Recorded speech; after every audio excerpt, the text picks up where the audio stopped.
There you go. Recording is in progress. Welcome to the new date for Likutey Moharan Shir, Wednesday.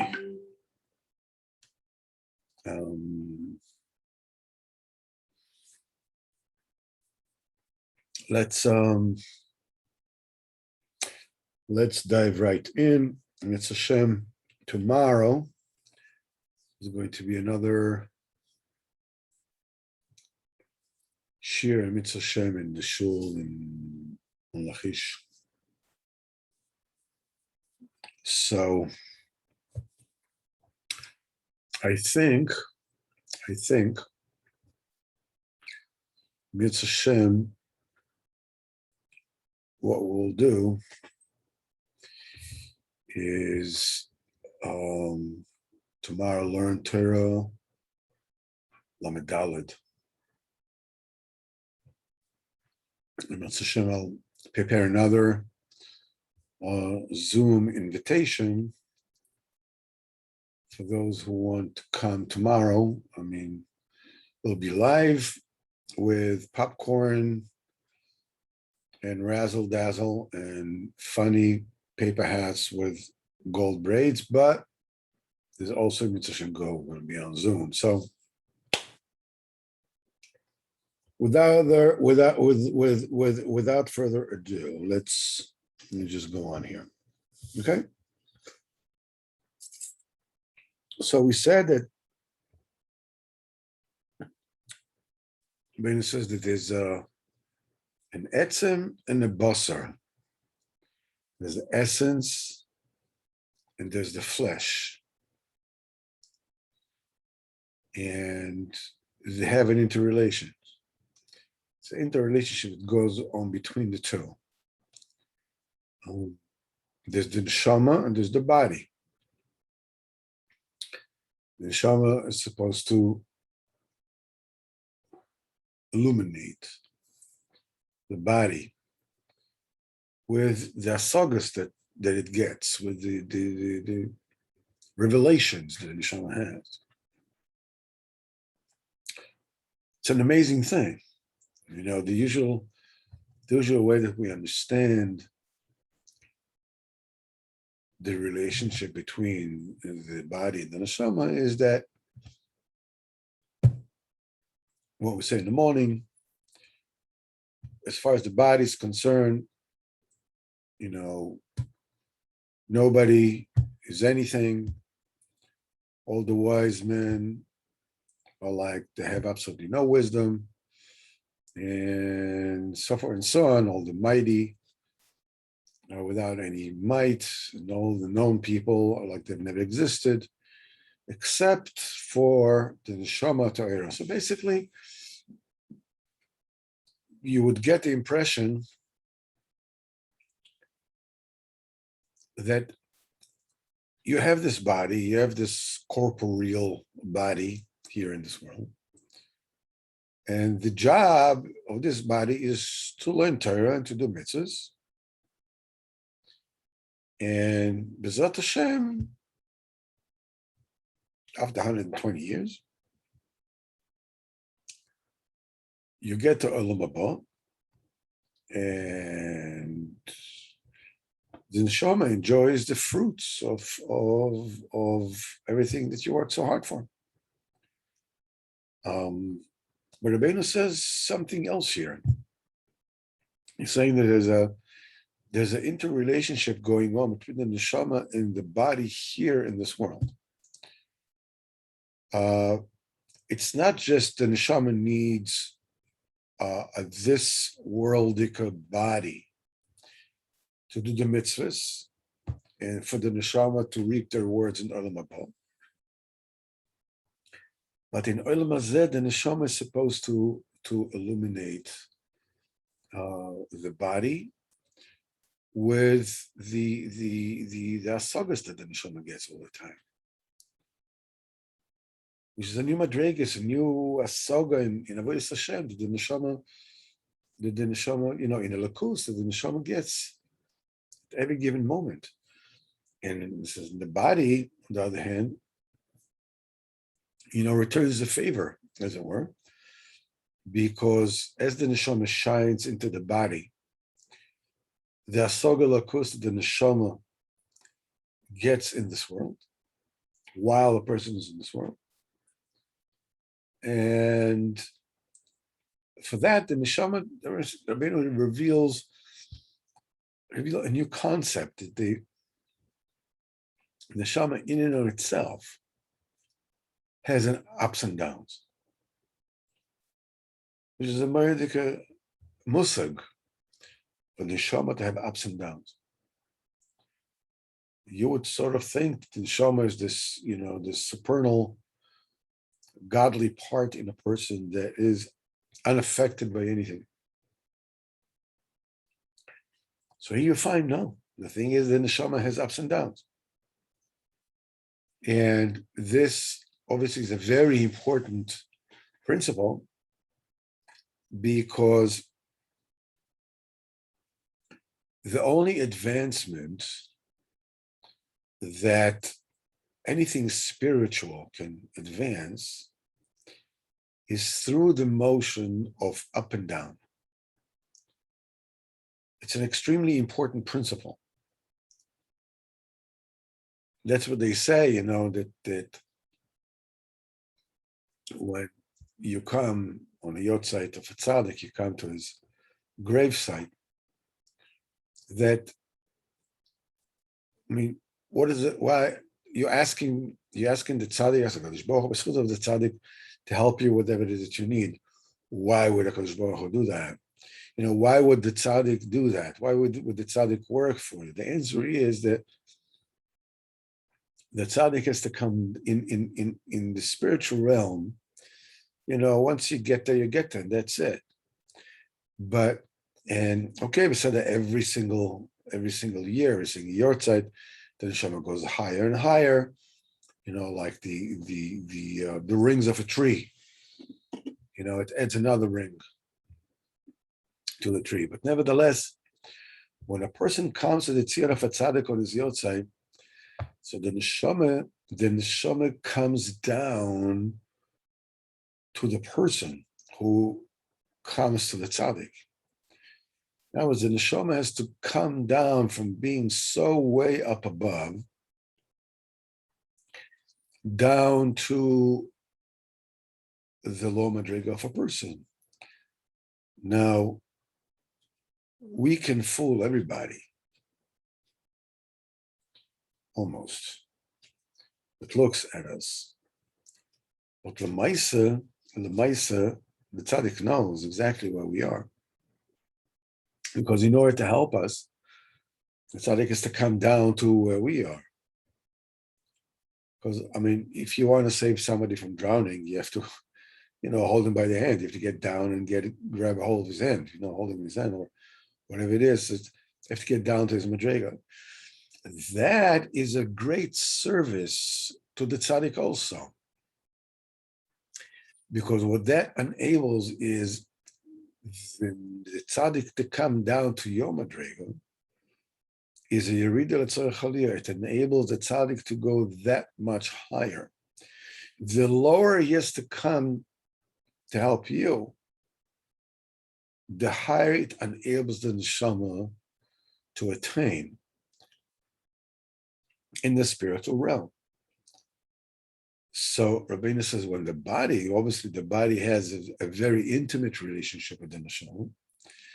So when the body is really fixed and purified and the way it's supposed to be, then when the neshama has a down, it's tired. When the body, if the body is kosher and the body enjoys, then you kind of know, you have a rogala, you have a cup of tea. If the body is elcher body, from that hanoah that the body has, the neshama can get back to its previous stature. So Rabbeinu says that, but there's a problem of the the neshama and the body getting together, because the body is very strong, is very bold, is very coarse, is very obtuse. You have to crack that hard shell, and make the body a lev basar, so that the neshama and the body can come together. Because if the body is very coarse and the enjoyments of the body are coarse, the neshama cannot come close to the body, because it can get chopped into the tivus of the body. And you'll get it even lower. So Rabbeinu says this is in every person in particular, and there's also, an overall principle at work here, which is the tzaddik is the etzem and Am Yisrael are the body. And here, it's not the kol hanocha, it's not the sigh of the body that breaks the barrier and makes the coming together possible. Rather, it's the kol of the tzaddik, is the illumination of the whatever madregas the tzaddik attains. When he speaks to the people, that voice breaks down the azus, the boldness, the coarseness of the obtuse overview, the way that we see the world. From this clogged up point of view, stuffed up Olam Hazeh look at things. To break that, and when the tzaddik speaks to you, if the body is too coarse, you can't even hear, you don't even hear the voice of the tzaddik. It doesn't break the boldness of the body. What you're hearing the echo of what the tzaddik is saying to you. Meaning, in each and every one of us, there are the various lalim that we did. These averas are dormant. That tumah is dormant within us. Whenever a new kedusha comes, it's like sleeping dogs. They lie. Comes kedusha, blows the dog whistle, and all the averas awaken, and they start screaming against this voice of the tzaddik. Basically, they get the reshus to do that because, they're coming and saying that person does not merit to hear the voice of the tzaddik. It's also another principle that we have to understand. And that is, we think, let me just enjoy A, B, or C, and I'm going to come right back. We're not talking about chas v'chalila doing averas. Some people think about doing averas also. People get to points of doing averas. At certain points in time in the life of a person that are very difficult, are very trying.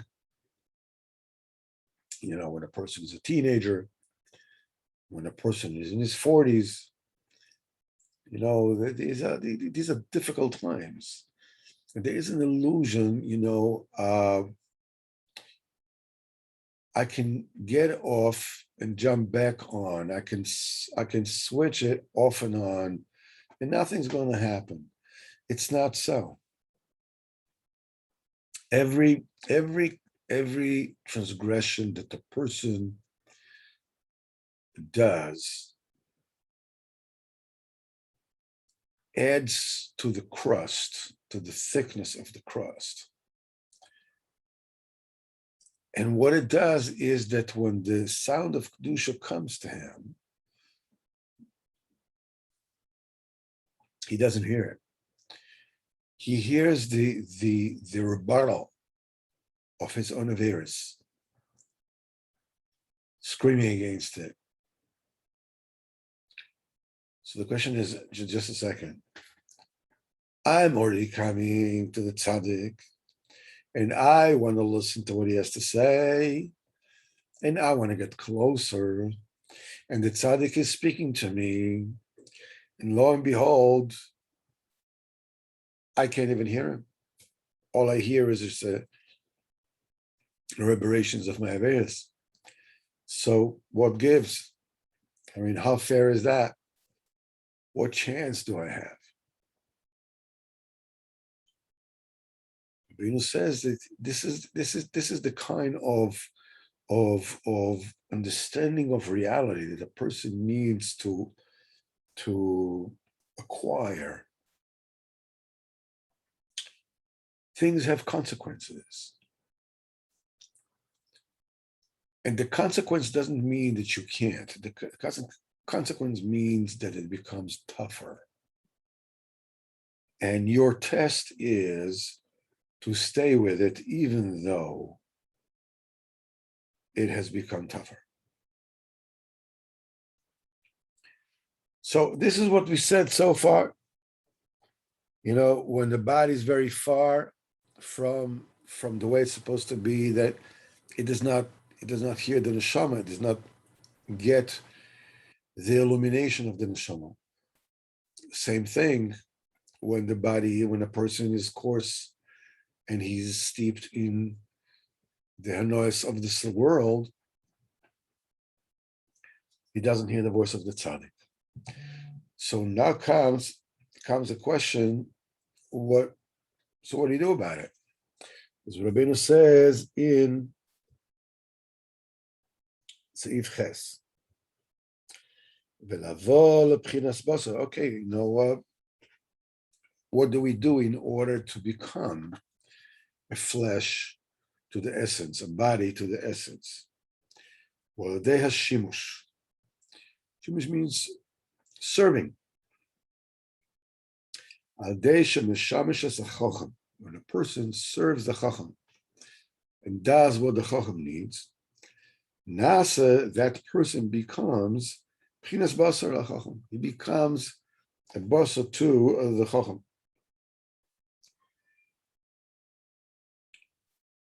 So interesting. Siach Safei Kodesh, it says as follows.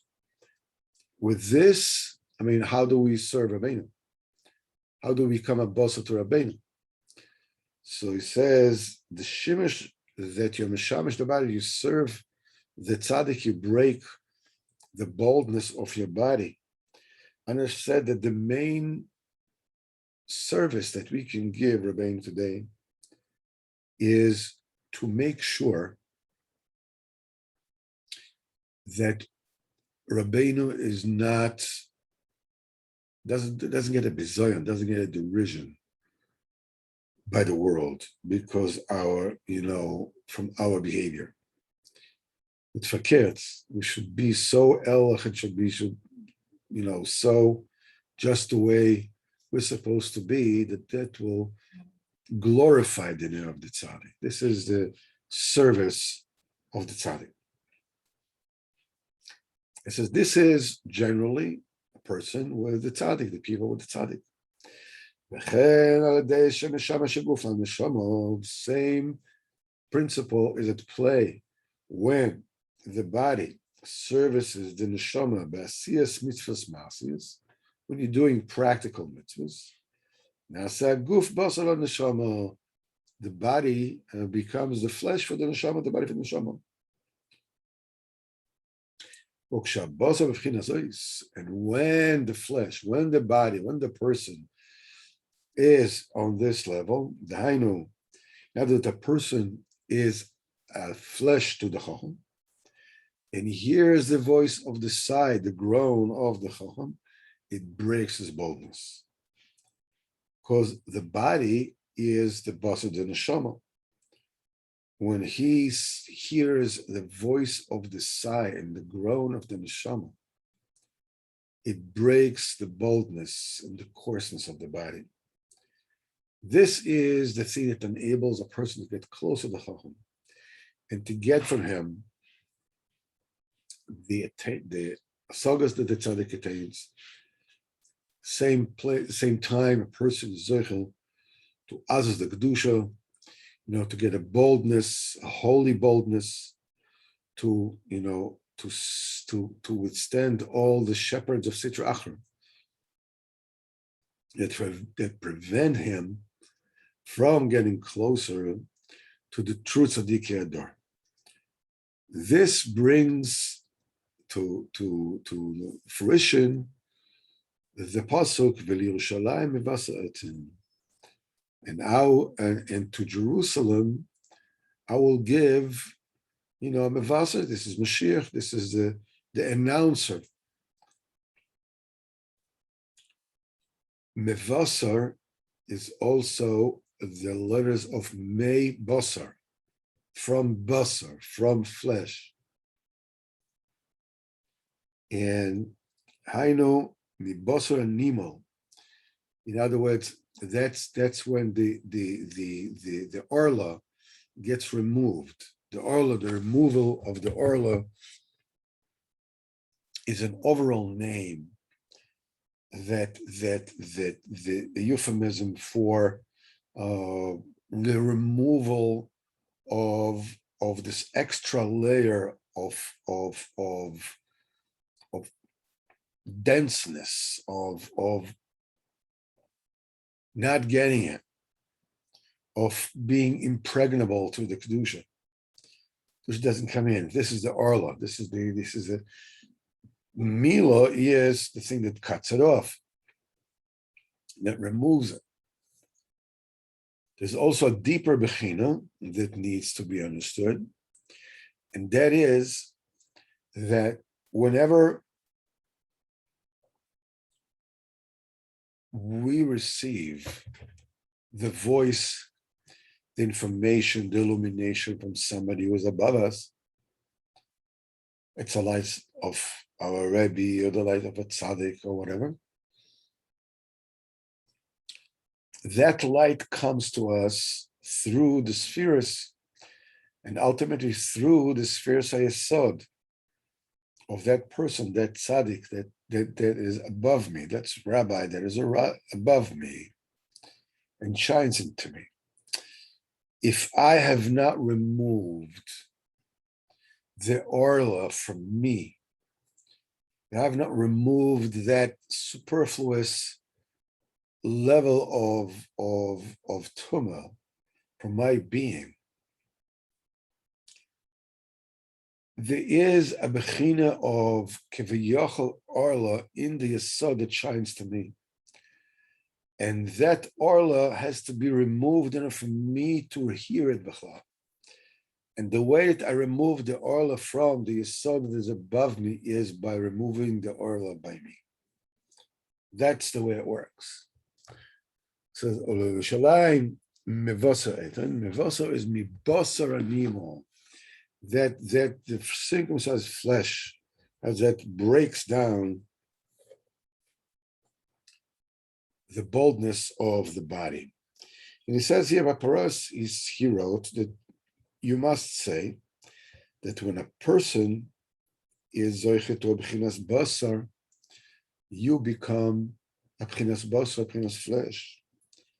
It's like the mevaser, it's like the announcer, that's the Eliyahu Novi, that comes and announcing the binyan of Yerushalayim Kir Nemono. Because in the beginning, I was very far from this bechina, because I was so far from the kedusha and in the kedusha and the neshama, and the kedusha of the tzaddik, until I couldn't even hear the voice of kedusha. So how will I ever, merit to break the toughness of my body, the code of my body, and to come to the shepherds of kedusha, and to get the kind of emunah that I need in order to receive the musar from Achicha Ador and ameliorate the judgments of the generation. But now, when a person is zeichet to a b'china of basar, you get to a b'china of basar. You've removed that orla. Bevadai, when you'll hear the voice of the tzaddik, you'll hear the kol kedusha. This will bring you to a complete emunah. This is called binyan Yerushalayim. That's the construction of Yerushalayim. So basar and mevaser are actually from the same root. This is complete Yerushalayim. Shikir ne'emona. Ne'emona is the thing that alludes to emunah. This is the thing that gives you emunah. This enables you to get to true emunah. That's the totality of the kedusha. Emunah is the totality of the kedusha. This is what you receive from true tzadikei ador. It's not possible to get close to them except through a boldness of kedusha. All the voices of kedusha, all of them put together, through which you break down the azzitracha. This is how you break down the boldness vitrachra, which is the boldness of the body, and you zeicha to come close to them and to stick to them, and this enables you to get emunah shleimus. Yerushalayim kiryo ne'emana. So what we have over here is as follows. It is through the emunah, when you're breaking the toughness, the coarseness of your corporeal body, corporeal cognition, awareness, you're able to get to the tzaddik to get emunah in order to receive the musar from Likutey Moharan, which means that you are forming that which we call in the beginning of the Torah the choisa machitzon, the outer seal, which guards the inner seal. It makes sure that the chitzonium, that the klipas, will not suck and contaminate and ruin and turn the din Torah that was this come to generation and make chas v'chalila a din achzari. Okay. So therefore, it is therefore clear that in order for a person to get azaz the kedusha, he has to have three things. A, to get close to the true tzadikei ador and to be rescued from under the yoke of the false tzadikei ador. This is the sheba sitra achra that control, that dominate through azaz, and also to break down all those that stand on your way to prevent you from getting to Avodas Hashem. A person is able to do this through the voices of Kedusha, which are what? Which is tza'oko, the voice of crying out, the kol anocha, the sound of a sigh and a groan that the person sighs and groans, or why am I so far from Kedusha? And kol shofar, and the sound of the shofar. This is another voice. The kol zimra, and the sound of singing. If you are singing your tefillah in the morning, that breaks the azaz. You can say it gets you into tefillah. A person comes to davening, oh, there I go again. All right, let's just get it over with. But if a person starts singing, suddenly you feel like you get swept up, in the simcha of the davening and what happened here? What happened here is that the sound of singing has broken the azas of your body and enabled the tefillah to get into you, the kedusha to get into you. Okay. All those are p'chinas azas de kedusha. The second thing, in order to break the boldness of the body that is very, very strong in tightness, in order to enable the neshama to illuminate the body with all the asagas that it attains. This is also achieved through the voices of Kedusha, or Pchinas Azad Kedusha.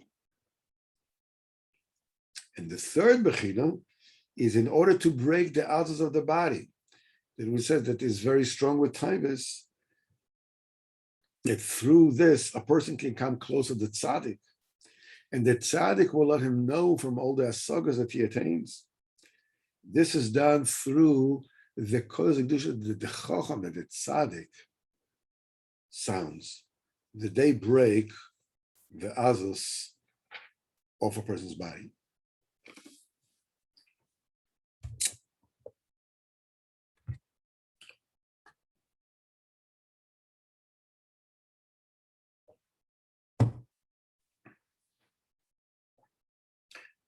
In truth,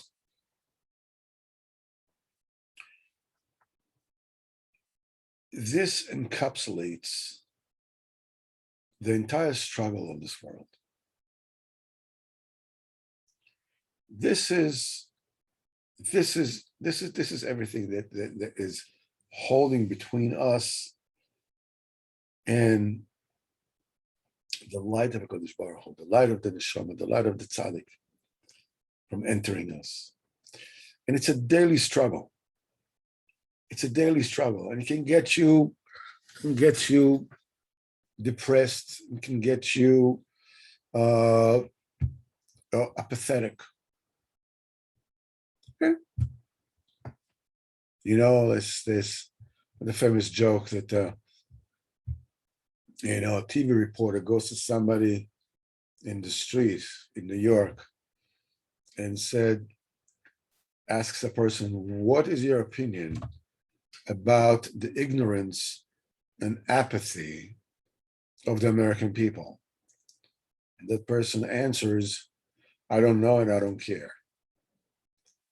Okay, so there you go on ignorance and apathy.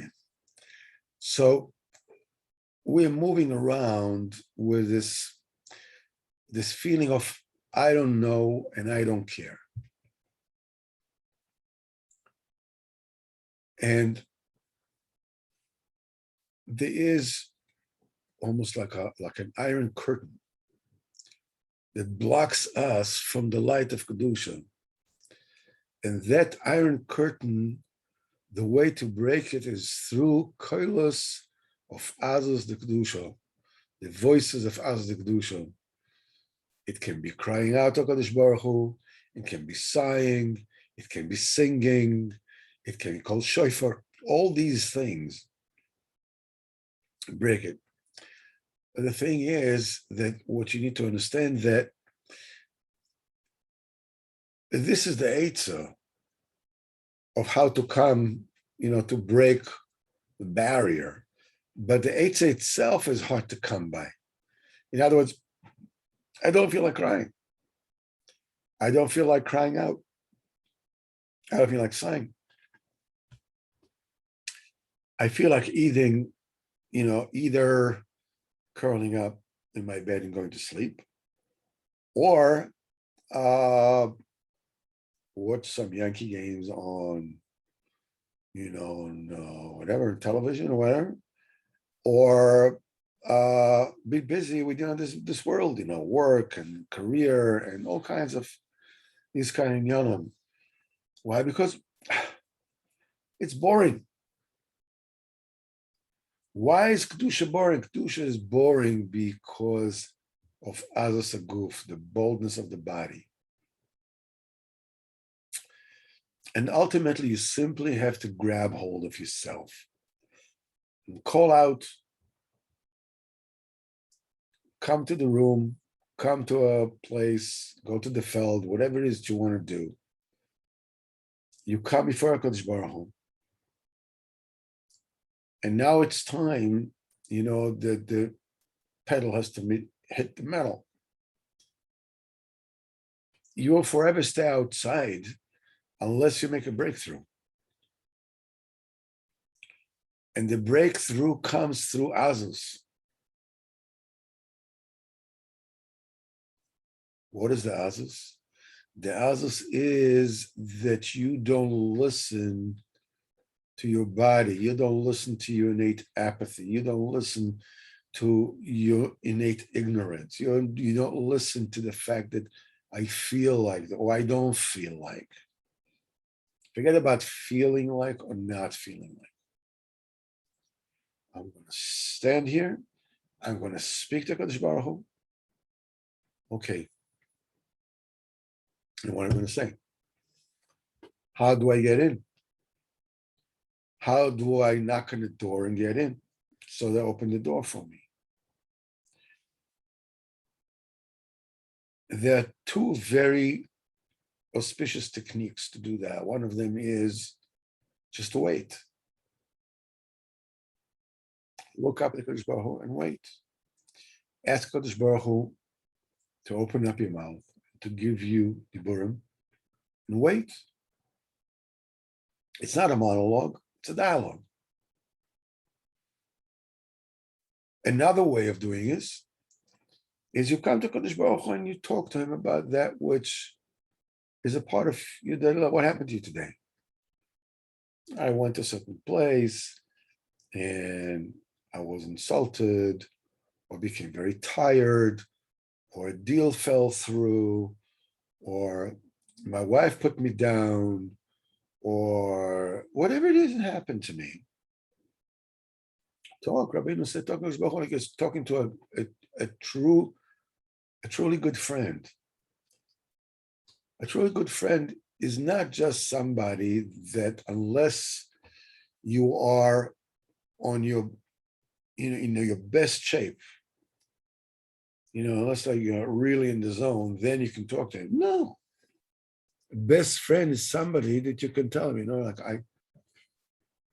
I went through today, I have a headache and I have this, and I have that, or today, oh man, whatever I went through, this particular person, that particular person, I was doing deal with this one, it fell through, and I felt jolted, and I felt this, and the idea is not so much that this is what I want to talk to Kadosh Baruch about, but rather that this will open up a door for me, because this is a door inside myself that the self-centered myself, me, can open up to Kadosh Baruch Hu.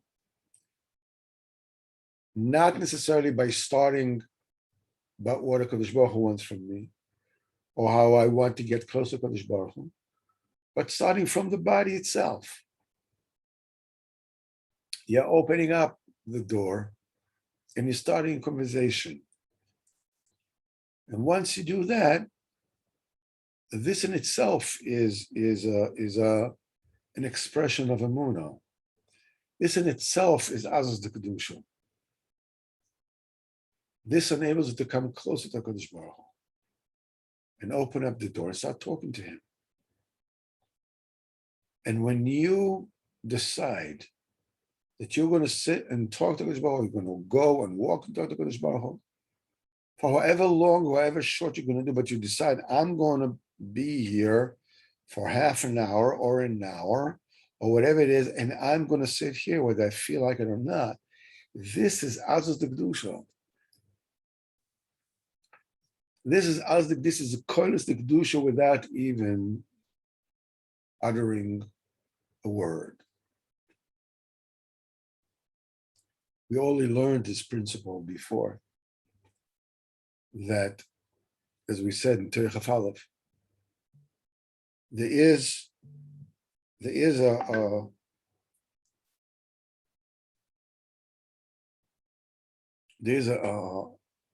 a cry that is without sound.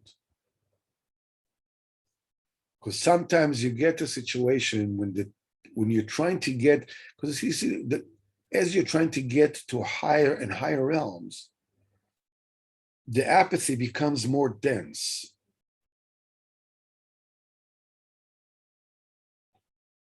That